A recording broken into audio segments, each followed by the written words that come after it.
Good morning, everybody. I woke up to some exciting news this morning. We've already had the first reveal for a new character in Soul Calibur 6, and it just so happens to be one of my favorite characters from one of my favorite TV shows. I was a little bit surprised by the choice because B2 doesn't typically fight with a weapon. I mean, he used a blow dryer in one episode, but maybe they're going to do a thing like Necrid where he kind of summons weapons out of light and stuff. We're just going to have to wait and see what kind of direction they want to take the design in. But for now, I'm very... Hold on. Good morning again, everyone. So it turns out that the new character is not going to be B2 from the iconic live-action kid show Bananas in Pajamas. It's actually going to be the girl with the giant ass from your favorite hentai. So that's neat. If you want my reaction to the reveal, that's basically it. Cool. Good for you. And I really do mean that, by the way. Good for you. If you love this character and you love the game that she's from, then I hope this is getting you really excited for Soul Calibur 6. I hope it helps sell many more copies of the game. It's healthy for the entire community when people are writing tweeties and twooties and generating a lot of buzz around new DLC. If I was going to say something negative about her, which I might be persuaded to do, she probably doesn't fit in thematically the best because she's supposed to be from some sort of post-apocalyptic sci-fi game, I think. She's also a combat android in a French maid outfit, which weirdly enough is a trope in Japanese fighting games right now, so she doesn't win any points for originality. But yeah, I guess she's cool, and I think it's a good thing overall. It's obviously a game that people love. It's constantly referred to as a masterpiece. And people are already customizing their characters to look like this girl, so maybe she's going to fit right in. My feelings on the character is basically that I'm going to have to learn a little bit about how to play against her, and then that's going to be the extent of my interaction with her. She doesn't appeal to me aesthetically, and I don't know about the game where she's from, so there you go. And that's fine. It's not about how a character makes me feel personally.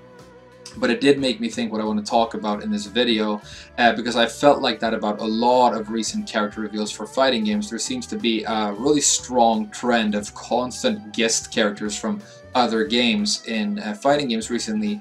If you look at Tekken 7, when Negan comes out, I think we're going to have a total of 4 guest characters from completely different media. In Injustice we have the Ninja Turtles, and the entire buzzword and selling point of the new Smash Brothers is everybody's here. Solid Snake, Bayonetta, Sonic the Hedgehog, everybody from everything in everything. And I think that can be a really cool and fun way to get the fans excited about a game, so I get why it's happening, but lately it seems to be becoming so common that it's triggering my jaded cynicism a little bit, and it's starting to more and more have the texture of a cash grab. I think when you introduce a character like this, there's a high-octane reveal. Everybody's super excited for a couple of weeks, but if you think about the fact that, for example, Geese is in Tekken 7 right now, it's not mind-blowing anymore. It's not exciting. I mean, if you love the character, it's cool, but it's not this really dramatic thing anymore. We're used to it, and so what happens is you introduce a character like this, and it's very exciting for a couple of weeks. Then we get used to it, and what we're stuck with in the long term are the gameplay aspects that the character has brought to the game. And the thing is, I think a lot of the time, obviously not always, a lot of the time people buy a game like Soul Calibur because they're excited about, you know, this character from Nier Autoerotica or whatever, and they play it for those first couple of weeks and then they kind of leave the game behind. But the core audience of the game are probably stuck with the gameplay aspects of the character, which can be good or bad, and then they also have to wait for characters that they might love and want to see instead from the actual game that they're playing.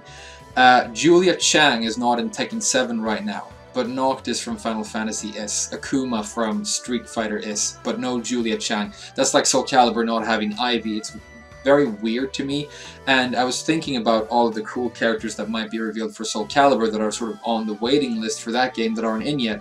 Rock, Lizard Man, Setsuka, Cassandra, Hildegard. There are a couple, actually a pretty large group, and people who love Soul Calibur and really want to play with these characters are maybe going to have to wait or not see them at all.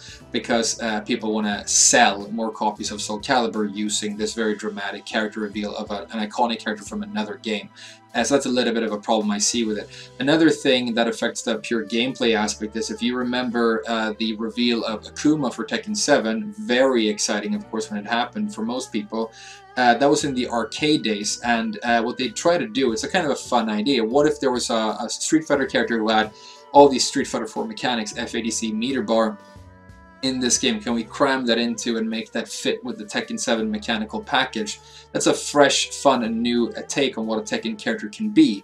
So that's cool, but then that happens, it didn't really work, so they had to emergency patch him many, many times, and he turned into the version of Akuma that we have right now.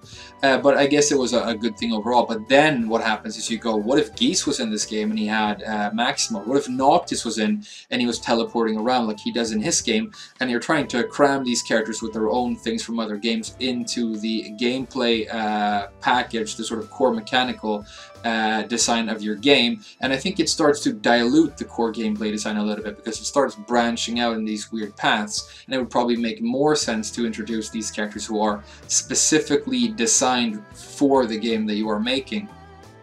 And to guard myself against my own bias, because I don't want it to just be the case that I'm a little bit down on the guest characters because they're just introducing characters that I don't care about. I sat down and thought about what character could they reveal for Soul Calibur that would make me fanboy out and be like dramatically reacting and dive into practice mode and learn the character right away. I thought about it a lot, and I came down to two choices for Soul Calibur. They could introduce the Hunter from Bloodborne or War from Darksiders. There are two games that I love, two characters that I love that I think would fit into Soul Calibur perfectly and would be a lot of fun to play. And so I thought about that and I realized, okay, this is probably how people who love this girl are reacting to her reveal right now.